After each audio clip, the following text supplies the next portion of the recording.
And that's the main reason those immigrants are trying to come here, and you would too if you live there. President Trump asked why America doesn't receive more immigrants from places you might want to visit on vacation. Why aren't we getting more people from Norway, he said, which by almost any measure, including the UN's measures, is the most developed and richest country in the world. Well, saying this, Trump used an expletive, and that's not surprising either, since he uses them all the time and was speaking privately. And yet, for some reason, virtually everyone in Washington, New York, and L.A. considered this a major, major event. Why is that? To find out, we're joined by Jose Parra. He was Latino Communications Director for Barack Obama's 2012 campaign, and he joins us in the studio. Jose, thanks for coming on. Thank you for the opportunity. So I think I mean, of course you can have a debate over what countries we ought to admit immigrants from, and I think we're kind of having that debate. But what bothers me about the explosion this afternoon is the dishonesty in it. And I'll just give you one example. Joan Walsh over on CNN, an analyst over there, was asked just a minute ago, would you rather live in Haiti or Norway? And she said with a straight face, I can't say. Now, that's lying. If we've gotten to the point where we all have to pretend that every country is exactly as nice as every other country, then we're being dishonest.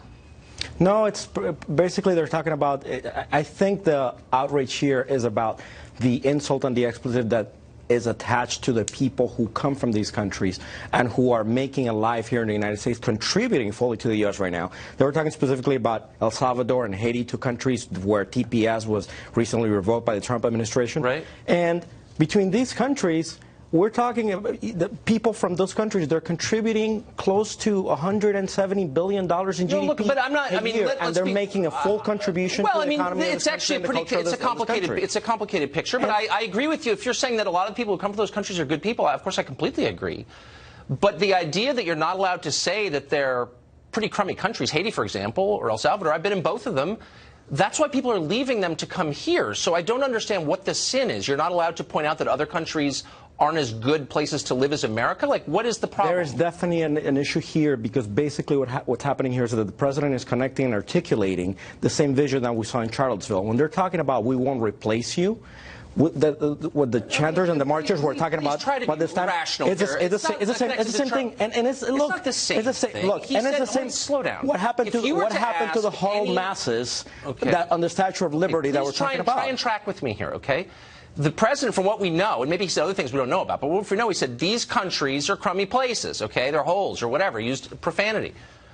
But the people who left those countries, some of them rode trains all the way through Mexico or hid in a wheel well of a plane to leave, they would agree with that. So why the outrage? Is it you have to lie and pretend, as Joan Walsh does, that, I don't know, I'd live in Norway or Haiti? Like, we've gotten to a place where nobody can be honest about anything. Do you see the point? Well, first of all, one of the things is that do we apply the same metric to Eastern Europe? We're talking about countries that are not doing too well right now in crime measures and economic measures and other issues. But we seem to be applying this only to countries where there are brown people, such as Haiti and El Salvador. Let's be totally And we're talking about Norway, like you said yesterday, which again ties back to this social reengineering that they're trying to. I don't want to get all fact-based on you, but Norway is, according to the United Nations. Well, here are some. The United Nations says that Norway is the most developed country in the world. Its sovereign wealth fund, I think, is the biggest in the world because of the oil discoveries offshore there. As you know, it's the richest place in the world, okay? Haiti is the poorest place in the hemisphere and has been for a long time. People are actually staying in this country right now legally because Haiti is so bad, we don't think they should have to return. So if you say Norway is a better place to live, and Haiti's kind of a hole, anyone who's been to those countries or has lived in them would agree. But we're jumping up and down, oh, you can't say that. Why can't you say that? Well, let me tell you something. Most people in Norway, according to most polls, do not want to live under Trump's America right now. That's fine. You're kind of missing the point, because it's a question about values. You know, you are attaching this label to people who come from predominantly brown countries, and that is a problem. I don't know why. And that is how decisions on TPS are being made. No, you know, when you take away legal status, because these people were here legally. Okay, hold on. Can I just ask you again? Let me try to ask you a reasonable question. From people who are contributing, to this country, then, are you using the statute or are you using prejudice to make those decisions? Right. Prejudice, racism, white supremacy, fine. But let's get back to it. So Norway, Haiti, one is the richest country in the world. The other is one of the poorest countries in the world. You think it's immoral to point that out? It's a statement of values. I'm asking you a very simple question. If Haiti isn't such a bad place, why don't we say to the people who are here temporarily in refuge from Haiti, go back, it's great. We don't say that because it's not great. Actually, it's everything the president said it was. It's not an attack on Haitians. It's an acknowledgement that their country is not as nice as other countries. And if you can't even say that out loud without being called a racist by people like you and the morons over on MSNBC, oh, you're then just you calling me can't. a moron. I'm not calling you a moron. I'm saying anybody who says that's a racist statement should explain how it is. And you can't. You said it's like Charlottesville. How is it like Charlottesville? Look, we're talking about a predominantly white country. And we're talking about a predominantly African country or people of African descent. And the president... So you're not allowed to say that because of it? How about crime measures, income, corruption? I mean, like, what are you talking about? The president just said a few weeks ago that everybody in Haiti has AIDS, and that's one of the reasons why he wanted to cancel TPS, even though these people are here and they've been vetted, you know, time and time again. I mean, look, no, you do know. No, you know, so I'm addressing when you're the thing attaching, that we know that he when you're said for attaching sure. all these labels to an entire population of people, that is problematic, especially coming from the leader of the free world. Look, I'm going to speak for myself here when I say, again, I think there are plenty of great people from Haiti, and a lot of people who leave from Haiti do well. I've met a ton of Haitians. There are a lot in Miami, and a lot of them have done well. But the truth is that when people from poor countries, not a measure of their moral stature, but when you come from a poor country, you are likely, much more likely to be poor when you're here. And there's a lot of poverty already here, in case you haven't driven across the country. And so there's a real question about how much more we want to import. I come from a working class family, by the way, so I do know. Then you can't look at me and say that's racist. So, for example, I have the numbers on where our immigrants come from. Last year we had 23,000 immigrants from El Salvador. I'm sure all great people. We had 404 from Norway. So we overwhelmingly give advantage to very poor countries. And it's an honest question, not a racial one. What effect does that have on the poverty rate in this country? I can tell you that, well, this is a free market network, and I would imagine that you follow the basic laws of economics. When you have people creating demand, and when you have people paying into the tax system, like this 23,000 people from the 23,000 number that you just mentioned. From El Salvador. From El Salvador. Or the 200,000 who have TPS and the status was just revoked by the administration last week. You are taking that contribution away from the economy. And these people are going to Walmart, they're buying gas, they're buying clothes, they're going to supermarkets, so let's take a look and they are stimulating local and national economy. So you're speaking in generalizations. And again, I actually admire the president also is speaking in generalizations. Okay, here's some specifics. These are the rates of welfare use by country. These are families that are using at least one welfare program in the United States. From Central and South American immigrants, it's 73%. Can you tell me where that comes from? This is from CIS, Center for Immigration Studies, the people who keep the numbers on this. And then from South Asia, a non-white region, it's 17%. By the way, it's CIS coming from the Tanto Network. I'm not saying that people from South Asia are better than from Central America. I'm just saying there's an economic cost in bringing people over who are more likely to go on public services and who are poorer. That's not a racial attack. It's an economic observation in a country that has a ton of poor people already. And you have no answer for that other than, oh, it's Charlottesville. Well, you're talking about social reengineering, the whole worry here. And that's why they want to do away with family-based migration.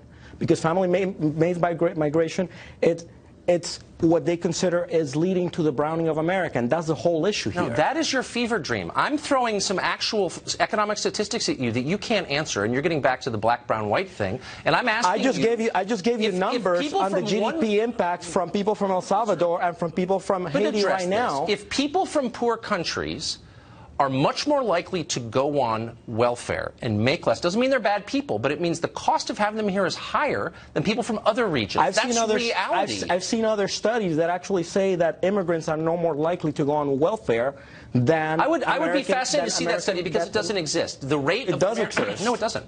The rate of American families on using at least one welfare program is 30%. Now, that's higher than immigrants from South Asia, for example. You're absolutely right. But the preponderance of our immigrants, aren't coming from South Asia. They're coming from Latin America. And those rates are really high. And I think we have a right to ask questions about that. But you say it's racist. I can tell you something. Have you heard of the 5-year bar? I don't know what the 5-year bar is. The 5-year bar is a law that Congress passed that doesn't allow an immigrant once they regularize their status to access welfare. So I would like to know, how is it that you're coming up with those numbers Does it when law right now prevents people from using welfare? Right, yeah. Unless you're, of course, factoring things such as when you get a scholarship, when you get a scholarship or public education, and public education is actually an investment into the country. Yeah. So if you're considering that, if that's what you're factoring in as welfare, let me just ask you a question. That's really problematic. Right. Okay. So. About half of all immigrants. And you can look up the 5-year bar in the Library of Congress. But let me just speak to the reality rather than the law. The reality is reality, by the way. Actually, the law is not reality. Yes, and if the law was reality, we wouldn't be having this debate. Yes, I could tell you right now, because I know a lot of people who are not able to access Medicare because of the 5-year bar. About half of all immigrants from El Salvador right now are living at or near the poverty line. Again, doesn't mean they're bad people. It's not an attack on them. But that's not true for immigrants from other regions of the world. Again, why is it immoral for Americans to make the calculation? What makes us more prosperous and what makes us less prosperous? Most of the people who are going to be living near the poverty line are usually because they're undocumented and they are not able to participate in the full-time economy. The people who have been regularized through a program like TPS, there's studies by construction associations around the country how they have moved to supervisory roles. They're well trained and they're producing jobs for other people. And they are generating, contributing, there are plenty of immigrants to the economy. Who are well educated and well trained. Right now, DACA students are contributing $280 billion to the GDP of the country. You don't actually know a lot about these numbers, and you're just yes, I do. Some talk show. Oh yes, I. But let me just ask you a theoretical question then, so we don't. You know where it comes from? Of fake numbers. Cato Institute. Right, Cato Institute and Forbes magazine, which I'm sure you consider that a leftist publication. Right. Okay, let's get to a philosophical question. Do you think it's fair for American citizens who live here to decide who comes on the basis of who will potentially help our country more? In 1965, we changed the laws in this country to be closer to family-based migration because we were using quotas. We were using quotas. We're using quotas now. 8 to 1. Dreamers to stay in the country. So if you're asking about how many Americans are looking for, most support DACA and to regularize the status of dreamers. If you can't answer a question, it is counterproductive just to filibuster. Is it, do you think, at least theoretically allowed for Americans to say, hold on, let me finish. Let's figure out who's most likely to add to our economy, who's most likely to assimilate. Do you think it's okay, or is that racist like everything else that I brought up? Is that okay to ask that question, or is it racist? Immigrants do assimilate. As a matter of fact, I can tell you. Is it fair for Americans to ask that question? What's good for us? Are we allowed to ask that question, or is that racist? Who is we when you say Americans? Because right now, 86. Well, I don't know. You have to tell me who you define as Americans. Who are asking How about that the majority of the electorate? Well, I can tell you that 86. The latest poll that came out today says that 80% of Americans want dreamers to assimilate, including 2/3 of Republicans. So I'm sorry. We're arguing apples and oranges. No, we're not. We're arguing about immigrants. Does a country have a right to decide who comes in and who doesn't come in? Most Americans wanted immigration reform in 2013 by every poll. Because you can't. By every poll, and you guys tanked it in the House of Representatives. So it's not like you guys want to fix the system. I think our viewers can determine where you're coming from. Jose, thank you. Thank you for your time. Mark Stein is an author, a columnist, and, by the way, an immigrant. We'll let him decide whether his homeland was any sort of hole. He joins us tonight. So, Mark, I mean, maybe I'm, misreading this. And maybe there are things the president said that I didn't hear. I'm sure there were. But from what I could hear, he was saying, look, why would we give, apparently, preference to poor countries over rich ones? And that doesn't seem like a crazy thing to say. Well, I think he's actually saying, why should we give preference to dysfunctional societies over others? And I'll say it if Jose won't. Until 50 years ago, every nation on earth, every Western nation particularly, thought it had the right to discriminate when it came to immigration among those countries and those people who would find it easier to assimilate and contribute to the country they were moving to. And if Jose thinks you don't like black people or brown people, let's keep it all black. I think it's I don't think I agree with the president. I wish he'd formulated it more elegantly, but Haiti is a bleep hole, or whatever you want to call it. Barbados isn't. St. Kitts isn't. Grenada isn't. St. Lucia isn't. There are distinctions one can make even within quite small groups of countries. And as to Joan Walsh refusing to say whether she'd rather move to Haiti or Norway, let's not wait for Joan. Let's just look at the existing traffic. There are immigrants all over the world who move to Norway. Nobody voluntarily moves to Haiti. Why is that?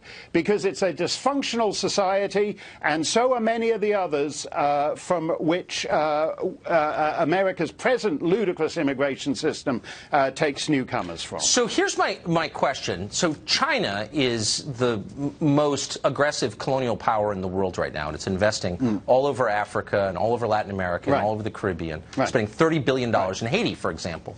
There's no pressure from Joan Walsh or the American left for the Chinese to absorb immigration from any of those regions at all. They're not denounced as racist for keeping their borders totally closed to everybody. Why is that, I wonder?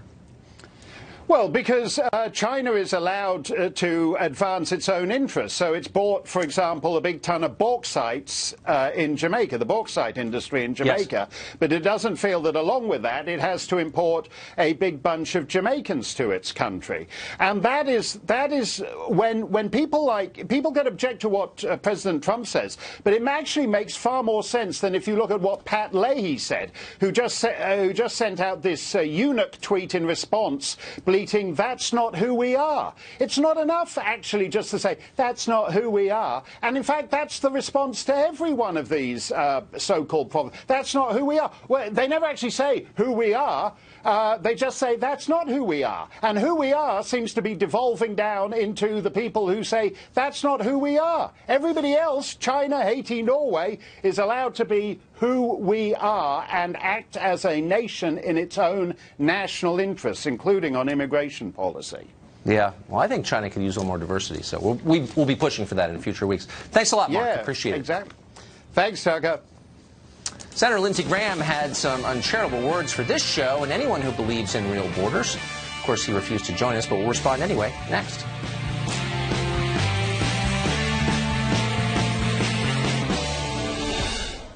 Well, a couple of nights ago, the show was critical of President Trump's public immigration summit with congressional leaders, where the president indicated he was willing to step back from DACA negotiations personally and sign whatever deal that lawmakers agreed on. Senator Lindsey Graham was pleased with it, though. Watch. I think the president did a fabulous job of talking about this problem. He did it in a smart way, in a compassionate way. And, his job is not to sell books. His job is not to carry a TV show. His job is to solve problems, and he's got to work with Democrats. And I was proud of my president yesterday.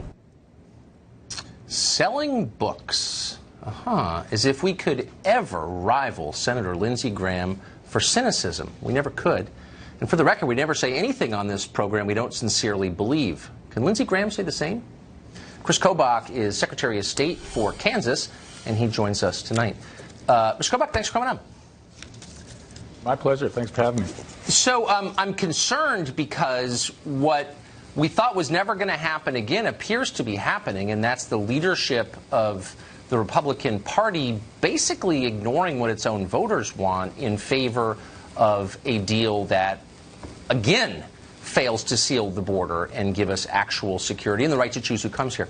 Am I imagining that? No, you're not imagining it. And the worst, the most troubling thing about that meeting on Tuesday that I saw was you had multiple Republicans repeating the mantra, we've got to do DACA, we've got to do DACA, we've got to give an amnesty for these people. Look, Tucker, you know that, and you've pointed this out, the DACA amnesty is bad for Americans. It's granting an amnesty to nearly 1 million people in their 20s and 30s, their average age is 24, who are going to compete against young Americans who have a 9% unemployment rate in that age group. And for the young Americans who don't have a college degree, it's a whopping 34% underemployment rate. So we're legalizing foreign nationals who have broken our laws to compete against Americans who can't get a job. So that's bad policy. In addition, it's going to cause another surge in illegal immigration. So the idea that we have to do this is ludicrous, and we should only even consider doing this unless if there are many law enforcement advantages that are given to it, like ending chain migration. I think we have to have mandatory e-verify, and if we don't get everything we want to secure our borders, including the wall, then we walk away from the deal. We don't need to do DACA. And not only do it, but put it right to the very top of the list of priorities of the U.S. Congress. Before everything, before the opioid crisis that's literally shortening the life expectancy of middle America, we need to do this. I feel sorry for some of the DACA recipients, for sure. I'm not attacking them. But it's not clear why, if you have any questions about it, you should take a moral lecture from a Republican senator who suggests that you're the cynical, heartless one when you raise questions about the effect on American citizens. How do we get to a place where Republican senators are lecturing us about how they're far better people than we are because they're for amnesty? How'd that happen exactly? It's a great question. I mean, furthermore, as I'm sure you know, Tucker, Lindsey Graham and this group of 6 senators that came up with an even more generous mega amnesty, much bigger than DACA, that they have now announced that they favor. The point is, he seems to be giving away the store. He doesn't seem to care that much about all the damage that an amnesty does to hardworking Americans. And so you're absolutely right. And one other thing, the false urgency about all this is ludicrous, too. You know, there's the March 5th deadline that President Trump set, but all that happens on March 5th is that some of the DACA work permits start to expire. Day after day, some more expire. There's nobody showing up at their home with armed ICE agents with a vehicle to escort them out of the country that day. So the notion that we have to rush to grant a bad amnesty is simply false. Yeah, it is false. I'm amazed that Senator Graham has taken time out from advocating for war with Iran to take this position, but he has. And I was grateful to have you put it in context. Mr. Secretary, thank you. Thank you. Take care. A Vermont newspaper editor just lost his job for raising questions about gender politics. That editor joins us next.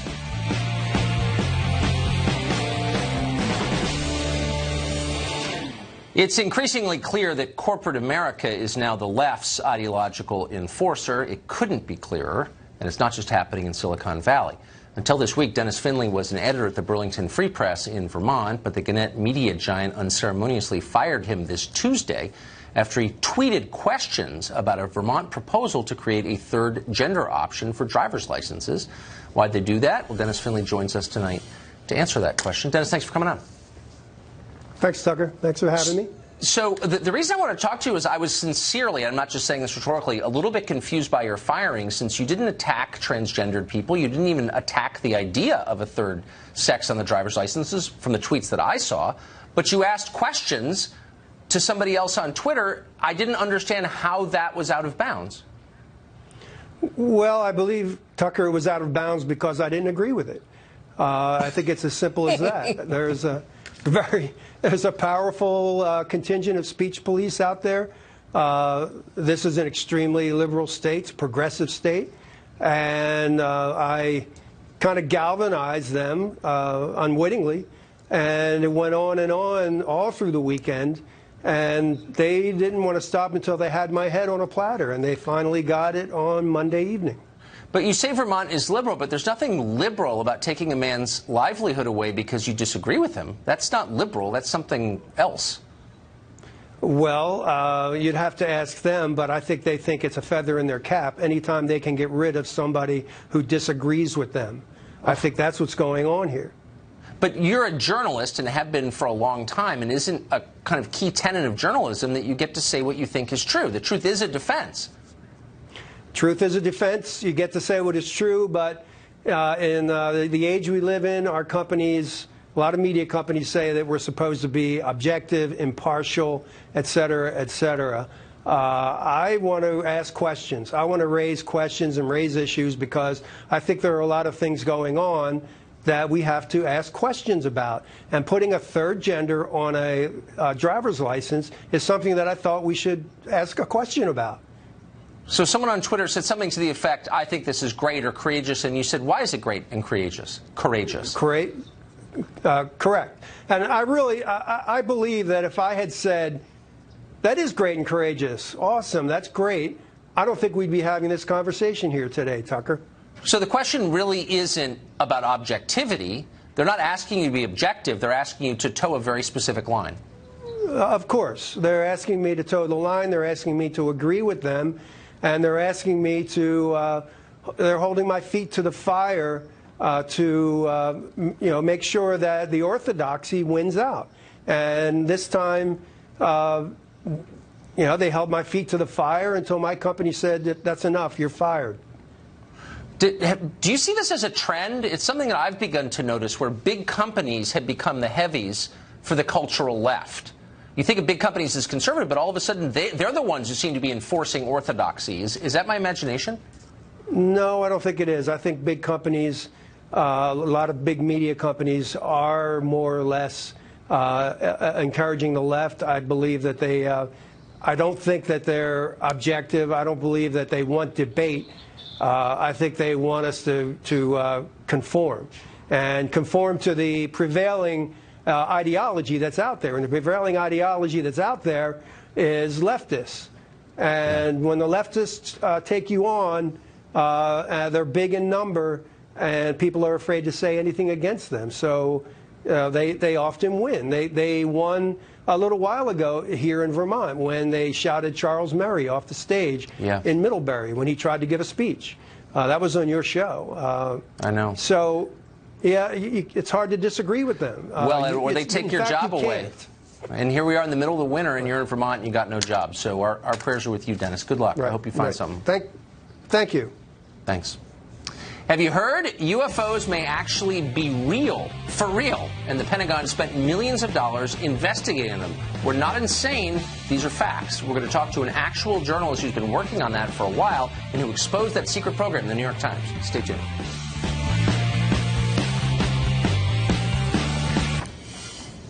Well, you may not have heard about this, since apparently it's not a big news story somehow, but UFOs turn out to be real. We're not kidding. Recently, the New York Times profiled a secret $22 million Pentagon program that investigated unidentified flying objects. Doesn't mean they're from outer space, but they're not identified, and they're flying, and they're objects. The program wasn't bogus. Investigators found multiple aircraft encounters they could not explain, and they've even been storing metal alloy recovered from the vicinity of these encounters. Leslie Kean wrote about this in the New York Times, that piece in question, and she also wrote a book called UFO Generals, Pilots, and Government Officials Go on the Record. She spent years investigating UFOs with the support of former Bill Clinton Chief of Staff, by the way, John Podesta. Leslie Kean joins us tonight. Leslie, thanks for coming on. Thanks for having me, Tucker. So that piece, I think, vindicated a lot of work that you've been doing for an awfully long time, and certainly got my attention, and I've stopped making fun of people like you and started paying attention. This seems like a huge story. So I know that it's vast and hard to sum up, but if you could just briskly tell us what we think we know about these sightings. Well, we do know that there are objects in the sky and sometimes in the water that demonstrate extraordinary capabilities that experts say we don't have on this planet. We don't have the capability of creating the kind of technology or apparent technology that's been observed by high-level officials for many, many decades. The Pentagon program is the most recent discovery, but these things have been studied in other countries and by our country for many years. So what percentage of these sightings are we sure are not weather phenomena or experimental aircraft? Well, that's a really good question, because most sightings of UFOs that just people report are identifiable. I mean, we're talking about maybe 5 to 10% of all the sightings that are called in are not explainable. And the ones that are really of interest are the ones reported by military pilots, by commercial pilots, by trained observers, multiple witnesses, ones that are caught on radar, events that have a lot of data to support them and involve very, very credible people. So I guess what bothers me most about this story is how clearly people who should have been following up and paying attention haven't been. And the case that sticks with me, November 7th, I think, 2006, at Chicago O'Hare Airport, 4:15 in the afternoon, gate C-25, I believe, the pilot of the plane waiting to depart to Charlotte looks up, and there is a saucer hovering not that far over the plane. People in the tower see it, other pilots see it, dozens of people see it. It's real, and the FAA refuses to investigate. How could that be? I know, it's shocking. It's absolutely shocking to me. I mean, they refuse to investigate, I think, because they I mean, who knows what the bigger reason probably is that they can't explain these things, and they just they don't want to deal with them. It might frighten people. They don't have enough information. They don't like to say, well, there's something hovering above an airport, but we don't know what it was. So basically, they will come up with other explanations for it, such as that it was a weather phenomenon. That's what the FAA said about O'Hare, which is really an insult to the pilots who witnessed this thing and many other observers who know that it wasn't weather. I mean, it was a metallic-looking disc-shaped object that hovered over as you said, hovered over a terminal, gate C-17 for about 5 minutes, and then it shot straight up through the clouds. This was an incredible aspect of the thing. It was hovering below a cloud bank, and all of a sudden it just shot straight up really fast through the cloud bank and cut a hole in it. So there was like a cookie-cutter clean hole in the clouds. You could look up and see the blue on the other side. And, as far as anybody knows, as far as I know, and from what I've been told, we don't have machines in the sky that can do things like that. But, I mean, this is not a potato field in Maine in the 1950s at 3 in the morning. This is Chicago O'Hare, one of the busiest airports in the world, in the middle of the day, in front of sober witnesses, including pilots, and the control tower. And the FAA says we're not that interested? Like, how could that be? Yeah, I know. I mean, it's very bad. I appreciate how baffled you are, Tucker, because I'm baffled, too. And you can imagine that the witnesses involved with this, it's an insult to them. I mean, there are many witnesses, and we're talking about military people, high-level people in the Air Force, the Navy, the other military commercial pilots who are just told that we're not interested in what they saw. And it's very difficult for a lot of them because they're patriotic people. Well, yeah, I mean, what if it's the Chinese military? I mean, I believe you because you are, I think, the preeminent researcher on this question. But it beggars belief that the U.S. government would just sort of let it go. Anyway, I appreciate it. Leslie, thank you for coming on. It's an honor to have you. Thanks a lot, Tucker. I appreciate your interest in this. Thank you. Thanks a million. Time for Final Exam coming up. Will Fox Grand Champion Shannon Bream, winner of 9, get to 10? That's next.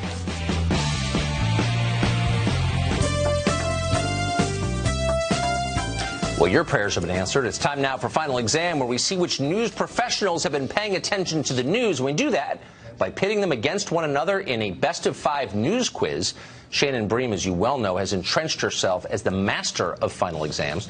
Last week, she completed a full Brady Bunch, beating Chris Stirewalt to run her record to 9-0. Tonight, she goes for her 10th straight win against America's news headquarters host, Leland Vittert, a man famous for his news acuity. And hair. Yeah. And hair. And general good temper, and good luck to you, Leland. Well, I appreciate it. I've been studying tape of you. Yeah. And, I realize, you rigged Ducey's button so it wouldn't work. Whatever. You asked for hints with Jillian. I get You're this. just I'm going to on make to her it. more ferocious, Leland, so I'm going to cut you off there and tell you the rules, which you already know since you watched the game tape.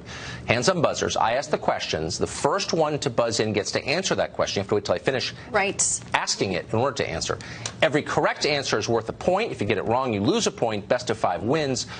Are you ready? Yep. Game on. Okay. First one is a multiple choice question. Democrats are urging Oprah to run for president. Donald Trump was asked about this. His response, was it A, she's no stable genius, she ought to stick to TV, B, Oprah is a total tremendous loser, sad exclamation point, or is it C, I like Oprah, I don't think she's going to run? Leland Vittert. C. C. To the tape. Oprah would be a lot of fun. I like Oprah. I don't think she's going to run. Again, wow. Come on, this is so trying to psych me out. Come on, this is so trying to psych me out. Yeah, you join a long list of people who began in pole position. I know how this is going. He got it. And then fell. Congratulations on getting there. Congratulations. All right, let's You only see won you do tonight. on question 2. Another multiple choice. The president just unveiled his latest nickname, this time for Senator Dianne Feinstein of California. What was that nickname? Was it A, Sleepy Diane, B, Sneaky Diane, C, Swampy Diane? Leland Vittert. I'm going with sneaky. Sneaky Diane, not Swampy, Sneaky, not Sleepy. Roll tape. We do have this tweet last hour. What was it, 20 minutes ago? President, the fact that Sneaky Dianne Feinstein, here we go. Look out, Sloppy Steve. Sneaky Dianne Feinstein. She's trying to lull me. I know. Wow. No, I mean, okay, this is without precedent, but she is trying to lull you. I agree with that. Question 3, ladies and gentlemen, and we got some more Dianne Feinstein for you. Ooh, okay. She gave an unusual reason for releasing that transcript of private testimony on the Trump dossier without consulting any of her peers, including the committee chairman. What was her excuse?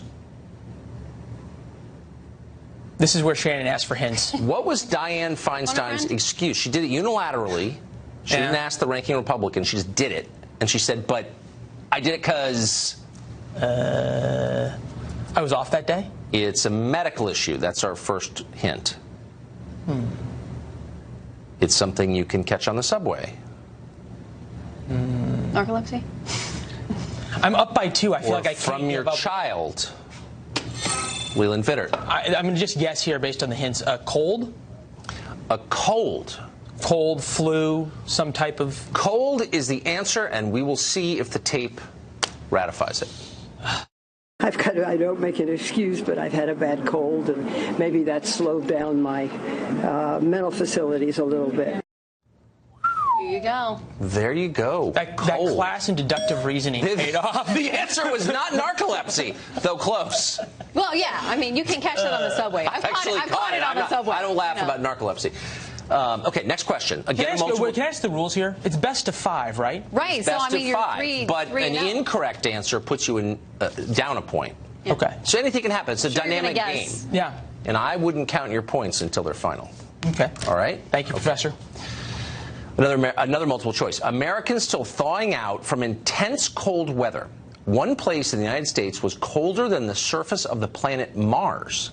Was it A, in the state of Nebraska, flat and cold, B, in New Hampshire, mountainous and cold, or C, the northernmost state on the East Coast, Maine? Leland Vittert. I shouldn't have done that based on the rules, but I'm going with New Hampshire. You're going with New Hampshire. I am. Okay. New Hampshire. Is New Hampshire the answer? Mount Washington, New Hampshire. It's so cold they were blowing bubbles and they froze. And you can see the guy actually holding those bubbles as if it was a baseball. It feels like minus 100, tied for the second coldest place here. This is the benefit of working on the weekends. Brian Yennis was doing that live shot on my show. How could New Hampshire be colder than Maine? But you're right. Yeah. It's the tallest peak in New England, Mount Washington. Holy smokes. Okay. This is unprecedented, but we still have a question to go. You ready? I'm ready. Okay. Be careful on this one.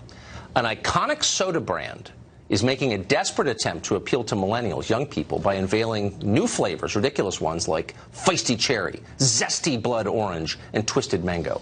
Which brand is it? Shannon Bream. Diet Coke. I don't believe you. It might be. Really? Staid Diet Coke has a 1 point at least. zesty blood orange? Yeah. Is it Diet Coke? Diet Coke is getting a makeover. You may notice some slimmer cans there. They are up on your screen. And Diet Coke is unveiling some new flavors. Holy smokes. This is a little bit like when Winston Churchill retired. I know, but it's kind of the end. You're no Neville Chamberlain, though. He's no Neville. I'm talking the post-war. Oh, the post-war. Well, can I hand it over? Yes, you may. You can hand. This is the coveted mouth breather mug. Like I'm crowning the new Mr. America. Well, I am gracious for you and your.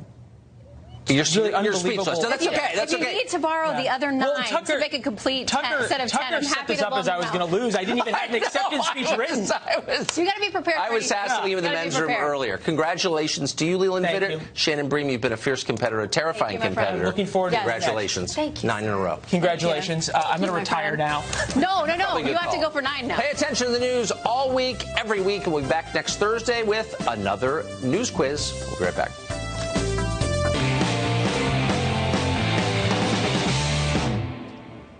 Well, if you've watched this show over the last year, you've seen us celebrate Chris Cuomo, the poet laureate of the cable news network. What began as gentle mocking quickly became admiration and then something like love as we watched Chris emit a jasmine-scented cloud of profound and haunting insights into the human condition. Yes, we initially wrote him off as a semi-illiterate buffoon, we'll admit that, but then we came to see the deeper truth. Chris Cuomo is an artist, a seer, a soul Sherpa, leading his people from the screeching chaos of this world into the blissful clarity of the next. He is a shaman. We are his acolytes. Or at least we thought we were.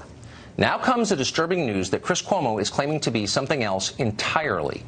In a recent interview with The Hollywood Reporter, Cuomo described himself not as the Eastern mystic we imagine, and we want to warn you, this may come as a shock, but merely a journalist. That's right, a fact man, a shoe-leather reporter, someone who doesn't let his own opinions get in the way of the news. That's why I came to CNN, Chris explained. Well, imagine our horror, our sadness, our bewilderment. Just a journalist? We knew him as so much more. Could this be true? Or is it merely a veil meant to confuse unbelievers, one of the 1,000 names of Vishnu? Here's the Chris Cuomo we know.